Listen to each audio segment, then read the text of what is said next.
My name is Jerome Ferry. My cameraman is Alan Eggers. We're doing an interview with Agnes White Hembera, a lifelong Cedar Rapidian who lived and grew up with her family on the Douglas Estate, now known as Brucemore. Agnes, tell us when and where you were born. I was born in Cedar Rapids, Iowa, down on 5th Avenue, back in 1916, May 5th. At home or in a hospital? At home. It was up above a grocery store. What was your dad's name? Archie White. Was he an immigrant? Yes, he was from Jamaica, British West Indies. And what was your mother's name? My mother's name was Jeannie Lorimer Hepburn White, and she was from Scotland. Scotland. And where did they meet? They met in Toronto, Canada, working at a big hotel there. How'd they end up in Cedar Rapids? Well, my dad had a brother up there that had come from Jamaica too, and he came to Cedar Rapids through a friend, and he asked my dad to come. Well, his brother Ed went back to Canada, but my dad stayed in Cedar Rapids. And my mother, he sent for her to come, and she came 3 months later, and they were married in Cedar Rapids. Okay. And what did he find for employment? Well, at first he was just doing general type yard work, you know, gardening and stuff. And then he went to work for the T.M. Sinclair. No, I'm sorry, Sidney Sinclair on 23rd Street and 1st Avenue. And he was there for about, I think, maybe 2 or 3 years. And my brother was born on the Sinclair place. And after that, somehow he had worked at Brucemore off and on, just general, you know, just as a man, single man working. And then he got the job at Brucemore, and that's when we went to Brucemore. Okay. This Sidney Sinclair, was this the Sinclair, the packing house Sinclair? He was connected with the T.M. Sinclair, yes. And you were talking about they lived at 23rd. Would that have been around where the Regency? Yes, it was 1st Avenue, 23rd Street.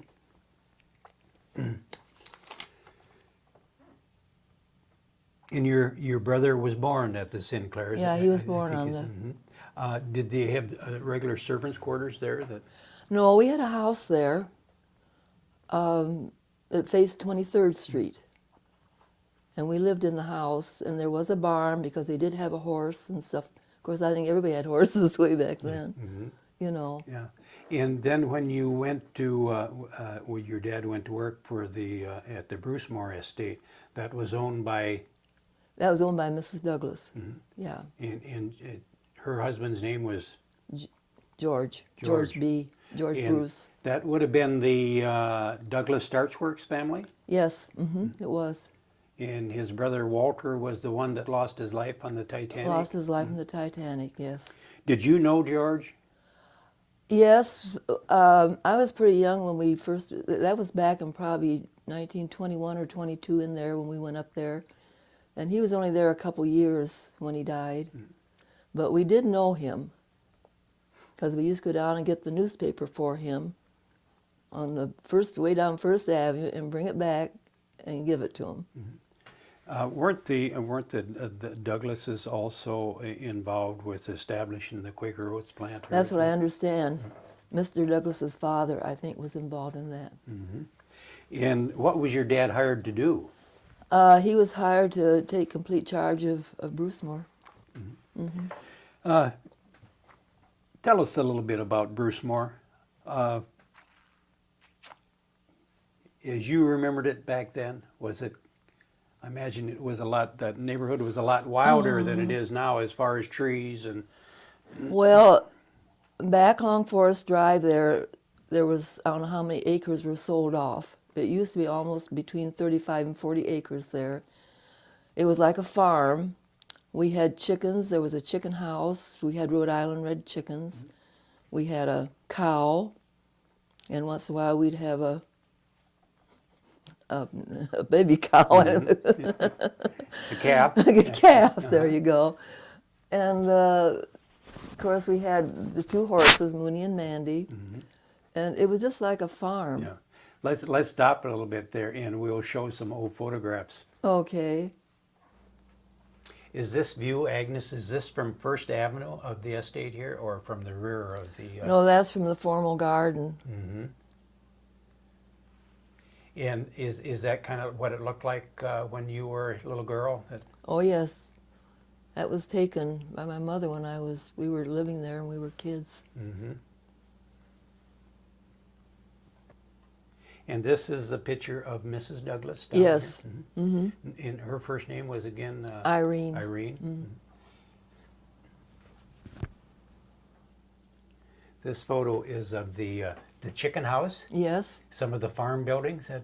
it was a chicken house which has all been torn down. Mm-hmm. But I think I can't see. That's my uncle there, I know, and I think it's one of us kids there with him Mm-hmm. when we were little. Yeah. Very good. And as you said, they were still using horses for... Yes, we were using horses when we were first there. would that be your dad, I suppose? That was my dad in there. That's me on, I don't know, it's Mooney or Mandy, but it's one of the horses, which every time they had something to take, my dad had built a dump way back down, you know. So every time they take stuff and leave it down there, we get to sit on the horse to ride the horse back. Ride the horse back. Did they have a kind of a regular barn for the horses? Oh, yes. And the cow? Yes. Mm-hmm. It's part of the museum now. Mm-hmm. You were mentioning having a cow. Did they actually milk the cows? Oh, yes. Yeah. And could your family use the milk Yes. from the cow? Mm-hmm. And the chickens. And the eggs again were the help could use the. I don't know, but my dad was one that they did take the chickens to the big house, you know, but my dad could never eat a chicken that he had killed. That You was mean it. they would butcher the chickens? They'd butcher the and, chickens to the big house, but never for us. You mentioned the big house. That's what we call Our it. generation only knew it as Bruce Moore. Did the domestic help? Did they call it Bruce Moore, or was it the big No, house? it was always the big It house. was always the big house. The How about gardens? Was there a lot of gardens, vegetable gardens? All kinds of vegetables. And in the orchard, we had apples, we had cherries. It was quite a place. It was more or less a working farm. It was is what it was a farm, really, you might say. And how about flower gardens? Back where the barns were, there was a special garden where my dad had a flower garden back there, and that's where they did the cutting flowers, but they were never cut in the formal garden. The formal garden was just for show. Just for show. Mm-hmm. And then there was a night garden there too, which I kind of had to prove to them if it was there because it's completely gone now. But it was off the formal garden and it faced the pond, and everything, it was enclosed, whoopsie, and all the flowers were white, and there was white wooden furniture in it. And we called it the night garden. Was it flowers that would bloom at night? Well, You not remember? particularly, but I remember the flowers were all supposed to be white in there. Mm-hmm. But they did discover later on that was right, that there was a night garden there.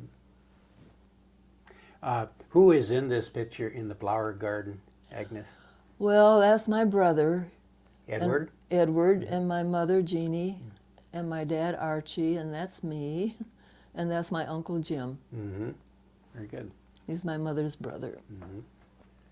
With all of these vegetable gardens and flower gardens, did they have a hothouse or a greenhouse? Oh, yes. We had a greenhouse. And there was that's what we're looking at there is probably that's the greenhouse. front of it. And who is in the picture there? Well, I don't know the man on the right, but the man on the left is my dad. Mm-hmm. But before, when we first went to Bruce Moore, there was an old gentleman there by the name of Otto Wolf. And he was taking care of the greenhouse at the time, and that was his particular job. And he come to get his check on Saturday, and he said he didn't like his name Otto, but he respected the giver of that name. With this many acres, Agnes, was there any hay ground or pasture, or what was it Oh all? yes, the back towards Forest Drive would have been pasture back in there. And was there a large pond back then at that time? Oh yes, there was a large pond, swans. And Had the swans all the time on it. whose job was it to care for the swans?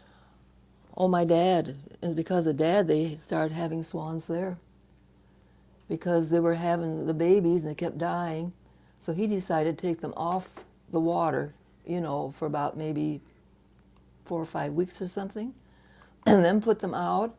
And from then on, they started raising swans. And I don't know how many they raised, and they started shipping up to her estate in Charlevoix for on the big lakes up there. You were talking about, you were telling me about one of the oldest Oh. old swans. The old man. The old man, you called it? Yeah, he chased everybody. You'd hear somebody cutting through there and yelling. You knew the old man was after him. And he did knock a lady we knew. He knocked her down, and he gave her a little good peck on the back. Was this the type of pond that would have to be flushed out or cleaned out once? Well, when we were first there, they were flushing it out. And then I think the people over on Linden Drive were getting a little disgusted with all this yucky water. Sludge. So anyhow, they quit draining it after that. When you had this kind of an operation, a farm and vegetable gardens and flower gardens, there had to have been an awful lot of thrash. You mentioned there was a dump on the property. Yeah. Of course, this was before garbage collection, probably. Well, I'm not sure if they dumped, it'd just be more or less the yard stuff that they would dump down there. You know, like things they cut, grass, stuff like that. Back when your family lived there, was the First Avenue, was that the front entrance regarded That as- was the front entrance. and the only entrance? Yes. It wasn't until about 1927 or so they put in the back entrance. From Linden, Linden Drive. Linden Drive. Because we always knew Brucemore was 1965 First Avenue. You know, that was the address. And of course, I imagine there was a lot of lawn mowing that had to be done. Oh, yes. And they probably didn't have push lawnmowers or ride No. lawnmowers. Consequently, it was done by A lot of it by hand. a lot by hand. And the younger generation probably never even seen one of these mowers before. Do you remember? Would this would probably take a pretty good sized crew? Yes, sometimes in the summertime my dad would have as high as 9, 10 men working. Of course, they could only work, you know, like from spring till fall, till after the leaves were all done and everything. Then during the winter, he just had one man there, Arthur Burroughs, that used to stay through the winter with him. Would a lot of these people? How many you suppose at any one time in the peak of the season would he be working under your dad? How many groundskeepers or employees that? Oh, up to 9, 10, 11. In Would- fact, I have a list of all their names yet, the guys that worked there. Would these have been migrants or No. Hispanics? One was a family that came from the south that lived up here, and we got to be real good friends with them. And one of the Gregorys worked all the time, and then in the summertime when they needed more help, some of his brothers would be working there. And no, they were all just regular people. So your dad's title, he was the head's groundskeeper. Yeah, And he gave yeah. instructions to all of the rest of them as to what to be done. Oh, yes. Yeah. In fact, he's the one that decided how to plant the formal garden and ordered all the bulbs. And my mom did the paychecks for the men. Every Saturday afternoon, every Saturday at 5 o'clock, they'd be there, and she'd have their checks ready for them. Do you remember what your dad was getting paid at that time? Well, I remember when he left, he was getting $200 a month, plus, you know, the duplex, to live in the duplex. And of course, naturally, we had all our vegetables and you know, it was a good deal for him. Yeah. Probably all he had to do was pay his own utilities, or Yeah, I think we paid our own utilities, but no taxes. what would the workers have made for a Well, wage? as I remember from checks that I had copies of, they were making about $24.30 a week, and that was for, what would you say, 8-hour, 9-hour days? But they worked all day Saturday.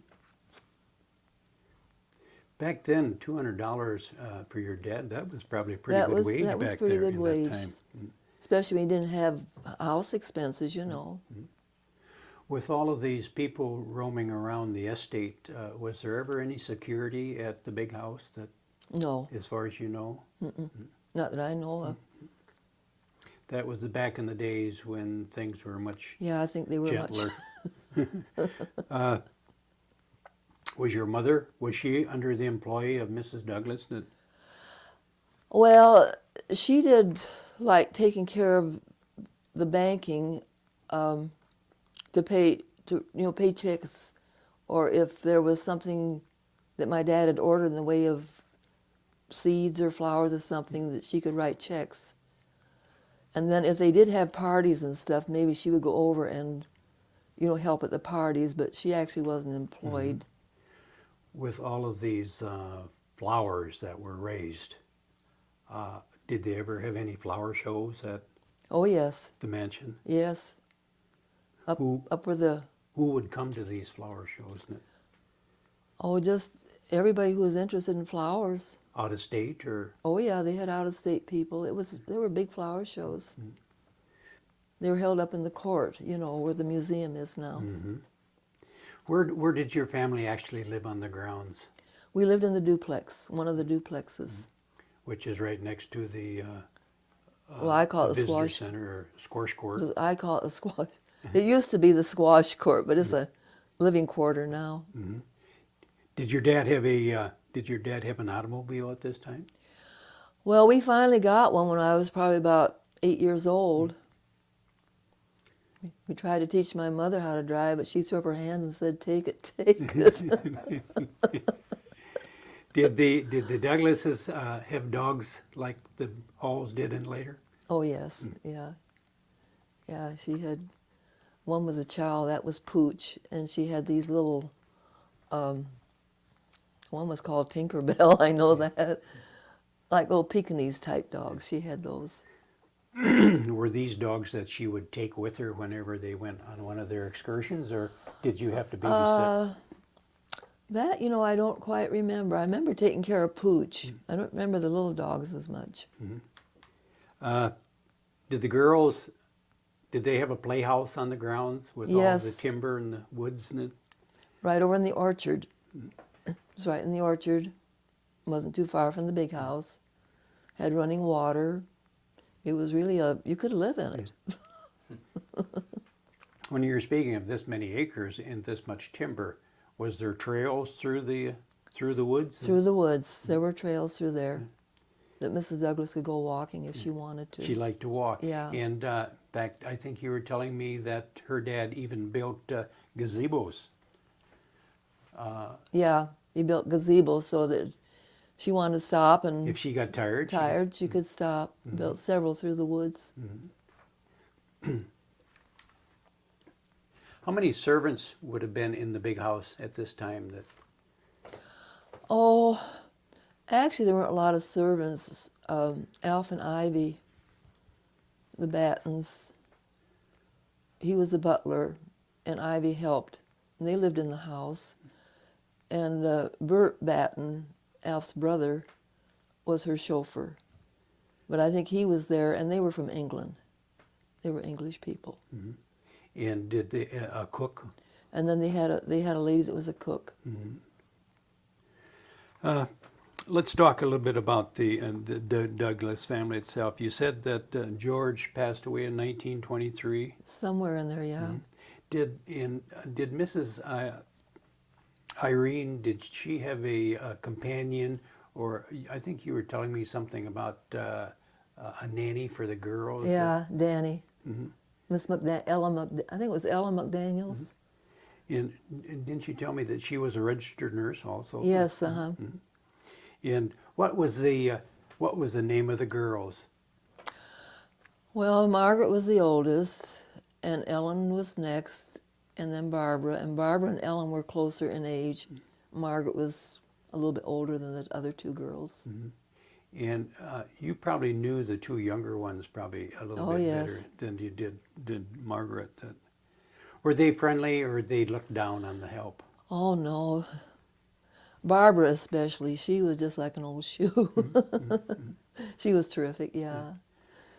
Ellen was a little more, she was real nice, but not quite as open, friendly, Outgoing. as Barbara. And Did of course, they- Margaret was older. She was getting married, when we were kids. So Did they have a lot of social events, the Douglases? yes, off and on. Their weddings were beautiful. They built dance floors and had lights all around the pool, and it was quite an event when there was a marriage. Was there a lot of high society, or just? Oh yeah, and out of town company too. Did they belong to the country club? Yeah.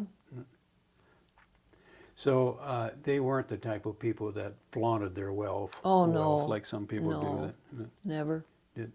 Did Mrs. Douglas? Did she have an automobile? Yeah, she had a, I don't know what you call them now. You drive it with a stick. Was it electric car? A little electric car of some kind, and she would drive that, take that out once in a while. That was her little car. She and Danny. How about at Christmas time at the big house? Was that a big event? Big trees and a big Christmas tree in it? Yeah, she had a big Christmas tree, and when we kids were little, we were invited over there to get our gifts. She was really... Would you I was thinking about that. Would you have gotten a nice gift or just a trinket then? No, I'd be honest with you, I don't remember, but I know it was something nice because she wasn't one to give you some little dinky thing, Who would they have decorated the tree themselves, or would have some of the help? I really can't say. I'm not sure who did that. Did you ever get invited up there other than Christmas? Did you ever get invited up to the big house for cookies or? No, well, see, when we were there, Douglas were gone a lot, more so than, like maybe when the girls were little, because the girls were almost all gone by the time we were, getting going. And we just, in the summertime, they were gone all summer. They went to Charlevoix Charlevoix was where? in Michigan. They had a summer residence They had a up summer estate up there, which the last year that we were at Brucemore, Mrs. Douglas insisted that my dad had to come up to Charlevoix because she had a big house in town, and then all these cottages, one was a dining area and one where you sleep and on the lake. So she insisted that last year that she lived that my dad had to go up there, so we were up there for 2 weeks. We should have been going every year like she wanted him to. Your dad was too serious about his job. He Oh, definitely. couldn't leave his job. Couldn't leave his job. So when they would be gone on all of these different trips, would your family and your playmates more or less have the run of the grounds? You could use the pool? Oh, yeah, we could swim in the pool all the time. Yeah, no problem. Skate on the pond in the winter.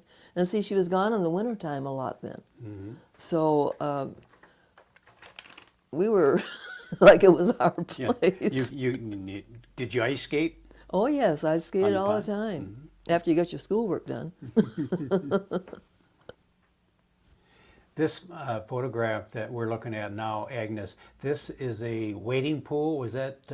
That was more or less a wading pool because I was first started taking swimming lessons and learning to to swim on my back, and as long as I could almost feel the pool on the bottom, I felt safe. And then the upper photo, that was it was converted to a swimming pool in later years. To a regular swimming pool with so you could dive at the one end and, and it had steps going down at the one end so you could just kind of ease yourself in. Did you have any of your friends that come and? Oh yeah, friends would come up. Yeah. If you have had Of course, I don't know. Then I probably had 2 or 3 real close girlfriends, and they could come up and swim, and then Edward would have maybe a friend or two. Mm-hmm. But we had a lot of fun in that pool. Did you ever, as a child, Agnes, did you ever feel isolated being up in there? Did you ever get a chance to go downtown, see anything downtown? Oh yes, my mom would go downtown every Saturday night. You know, that's when they had Saturday night downtown. That's And when people went downtown. You all on had to go Saturday. downtown, yeah. So, no, I never felt isolated Because it was quite far out from downtown. At that time, yeah, that was a little ways. But then again, when I went to Washington High School downtown by the tracks, I had to walk all the way home every night. When you'd go downtown on Saturday nights with your mother, was your dad go along? No, not my dad wasn't a shopper, but so many times he would. My mom would call and tell him we're ready to come home, and then we used to meet up there on 2nd Avenue, and he'd take us home. Did you ever But he get to wasn't a go to a shopper. movie while you were in downtown? Oh, my mom, yeah, she'd go to a movie any day. She probably loved to get away too. Oh, she was a goer, my mom. She was. Did your folks? Did you ever go for a buggy ride on when you were real young on a Sunday afternoon or? I remember one when I was real young. We took the buggy over to some English people on Mount Vernon Road, and they had a buggy. So my brother and old Mr. Swan and my dad went in one buggy, and Maddie and Swan and my mom and me went in the other buggy, and we headed out Mount Vernon Road. But then after my dad got a car, why then things changed. But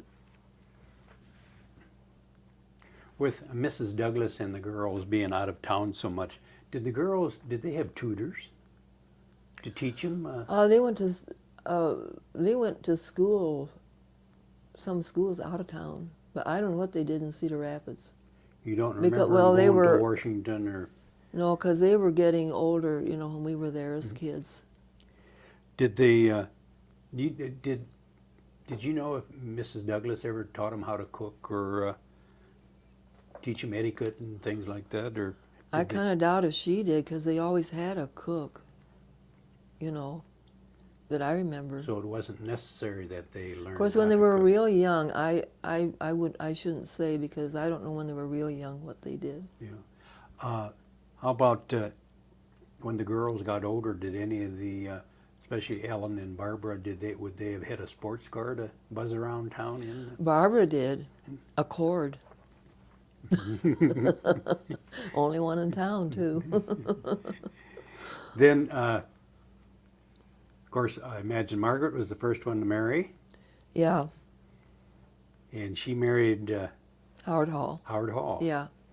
Was Howard Hall, was he with the Iowa Manufacturing at this time? Yes, If you remember? I do, because he gave me my first job. When they got married then, where did they live on the grounds that? They were living in the garden house. Mhm. Yeah, that's where they lived.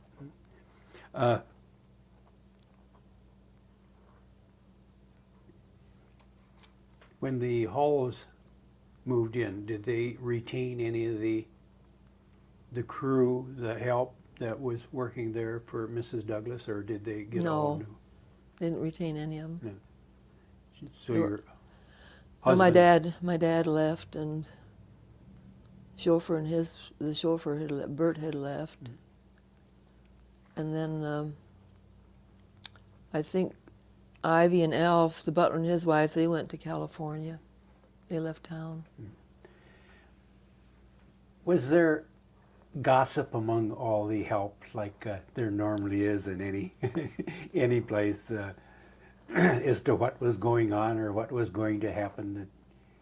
No, I don't think so. Probably more so in the big house than they would be between the big house and the outside. It was so much family with the people they hired, you know, like Bert and Alf being brothers, and then when they did need extra help for things, some of the Batten's sisters would come and help.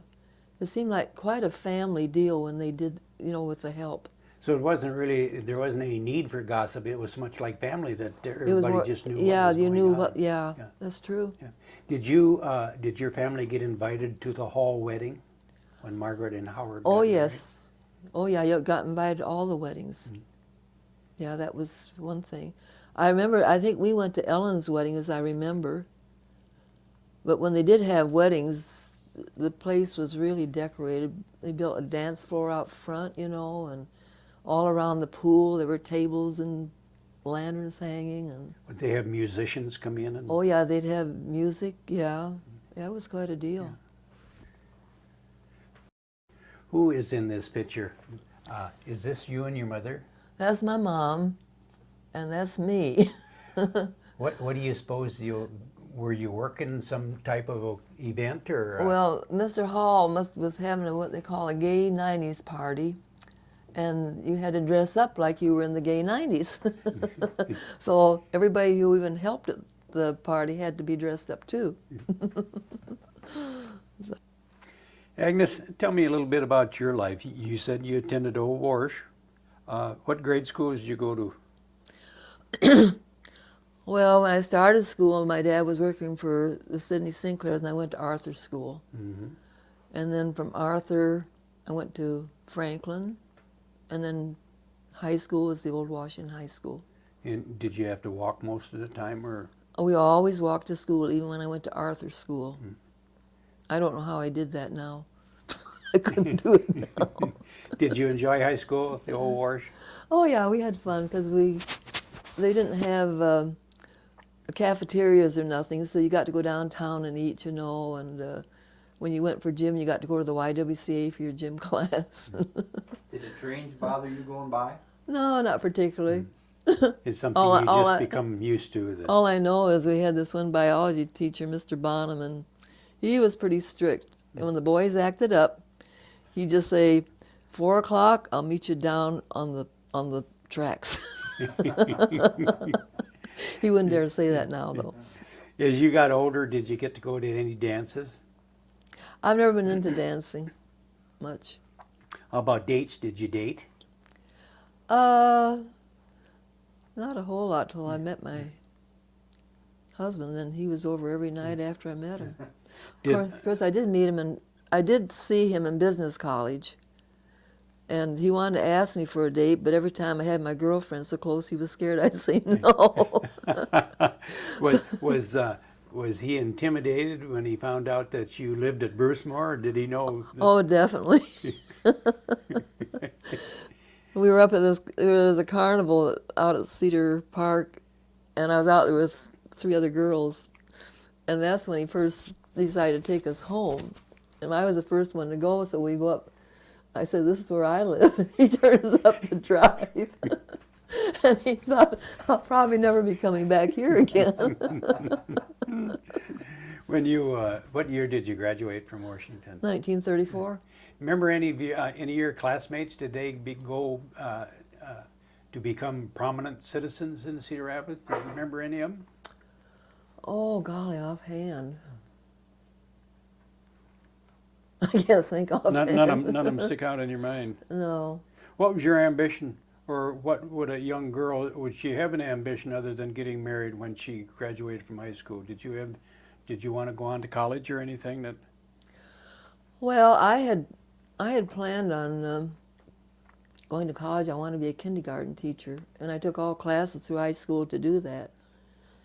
And then there was a lady by the name of Mrs. Walter Peterson here in town, and they were just kind of on the edge of society, but so were really good to my parents.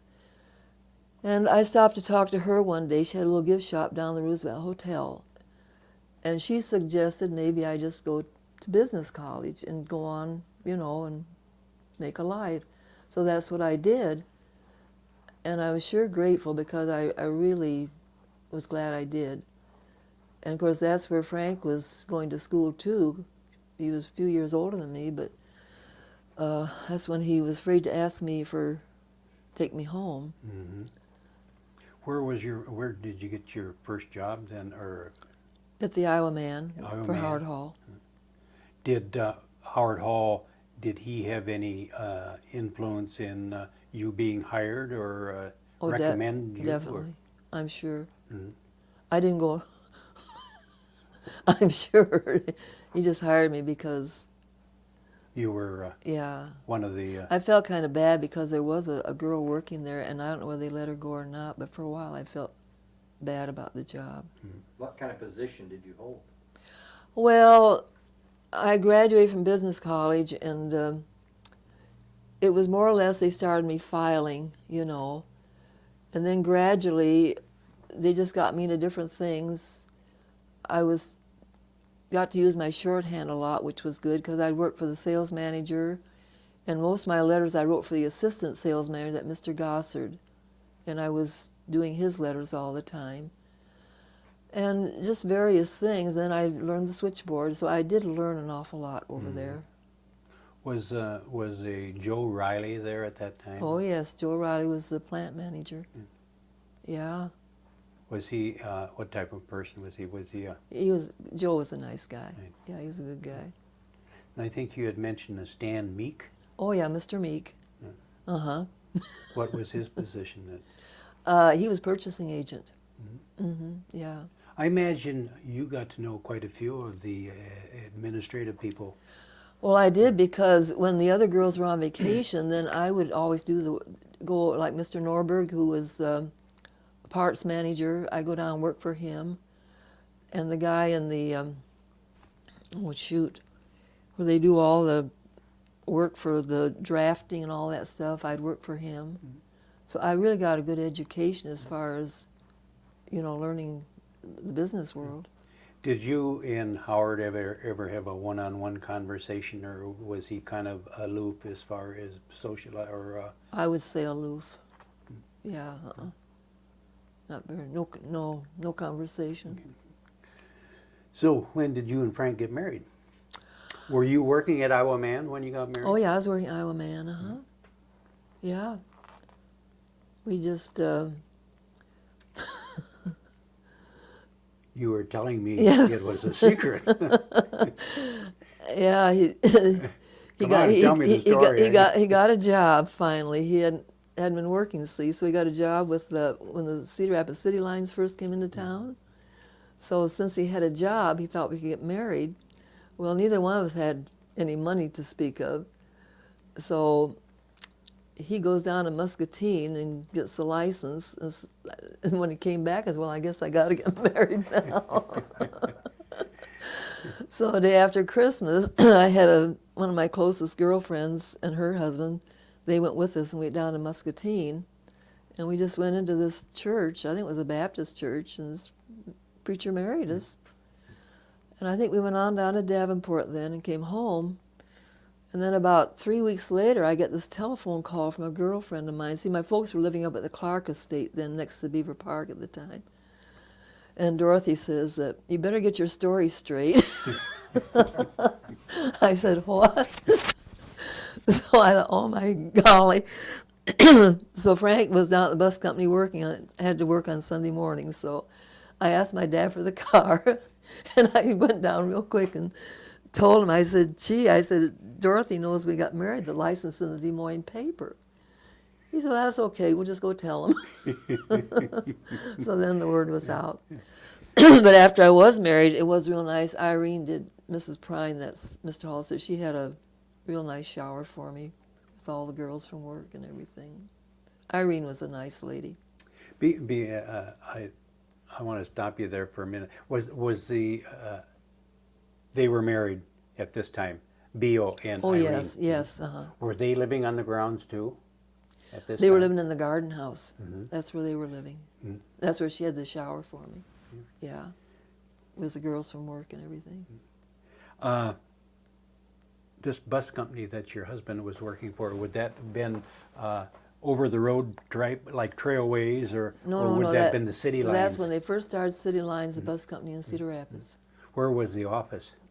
It was down there on 1st Street before you come to 8th Avenue, down where there was the gas company was down there for a while or something. It was down in there is where they first located. And what would his duties have been at that time? He worked in the office, had to count all the money every day and do monthly reports about every bus and how much every bus took in and all that stuff. And I got the nice job of typing those up at the end of the month and didn't get any pay. He got a raise, but you didn't get any pay. And so did you raise a family? Oh, yes, 4 children. Did you continue to work? No, I went back once when John was about, my first baby was 9 months old, and I worked for about 3 months, and I said, that's it. I just couldn't do it, so I never worked after that. Okay. This is a picture of your family here, Agnes? Yeah, this is my children. This is Diane with her husband. Should we start over? Go ahead. This is my youngest daughter, Diane, with her husband, Burl. And this is Bob with his wife, Linda. And Jean, my oldest daughter, with her husband, Paul. And this is my oldest son, John, with his wife, Sue. Mm-hmm. Very good. And did they all remain in Cedar Rapids? Bob is up in Hiawatha, and John has lived in Arkansas for quite a long time now, but the 2 girls are in Cedar Rapids. Mm-hmm. What year did your husband, Frank, pass away, Agnes? He passed away in January of 1984. Now, how about your dad? I think you told me that he passed away at a young age. My dad was only 54 years old. He fell from a ladder about 5 or 6 in the evening, and by midnight he was gone. Where was he working? He was working for people by the name of Allens in Omaha, Nebraska. Fell from a ladder. Fell on his head? He must have hit the back of his head because they couldn't stop the bleeding. And so he passed away. Of course, we brought him back to Cedar Rapids, and then my mom came back and got on with her life. And then when did your mother pass away? She passed away, she was 99,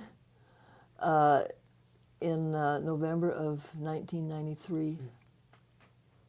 But she was a tough little old Scotchman. Loved to sing. She'd sing anywhere, anytime. I want to get all your grandchildren and great-grandchildren into this picture, but in order to do that, we're going to have to move the camera. But before we do that, you had lost your very close friend here just recently, and we wanted to show a picture of him. That's my teddy bear. How long did you have him? And I had Teddy 11 and a half years. And he was my buddy. He just passed away last week? Just 2 weeks ago? April 4th. Mm-hmm. Had a bad spell on the 2nd, and I had to call Dr. Lemmy on Monday morning, and he said it'd be over in the afternoon, but we knew it was time. Mm-hmm. But he couldn't have been a better pal, and I really miss him. Mm-hmm. This is my oldest son, John, with his wife, Sue, and their first baby, Dina. This is my oldest daughter, Jean, and she's with her husband, Paul. And that's my youngest son, Bob, with his wife, Linda, and that's Kathy, his daughter, and Jeff, his son. Mm-hmm. And that's my youngest daughter, Diane, with her husband, Verl Allen. This is my grandson, Clinton Allen, and Clint spent a lot of time with me when he was little. Then this is Kathy, my granddaughter, and Jeff Hembera, and that's John Hembera Jr., and that's Nina Marie. Of course, they're all married. Mm-hmm. And then that's my granddaughter, Jeannie, with her 2 little boys. Very nice.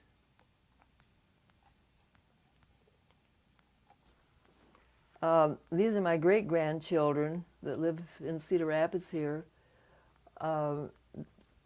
It's Jeff's 2 daughters, and the boys and the bigger girl are Kathy's children. Mm-hmm. Very nice. And that's my granddaughter. That's little Johnny, Melissa, and little Paul, and they're my great-grandchildren. They live down in Oklahoma. Those are two of my great-grandchildren. Of course, they're growing a little bit now. One lives in Colorado and one's out in the state of Washington. And this is one of my great-grandchildren, a little boy. And when he was only 5 weeks old, he died from crib death. And he was Kathy's second baby. That she really misses him. Agnes, unless you have any other memories to share with us, the Carl and Mary Kaler History Center at the Linn County Historical Society would like to thank you very much for sharing your memories with us. Well, I really thank you for coming out here. It's really been fun going through my history. Thank you very much, And Agnes. I hope it all works out for you. Thank you. Mhm. Thank you.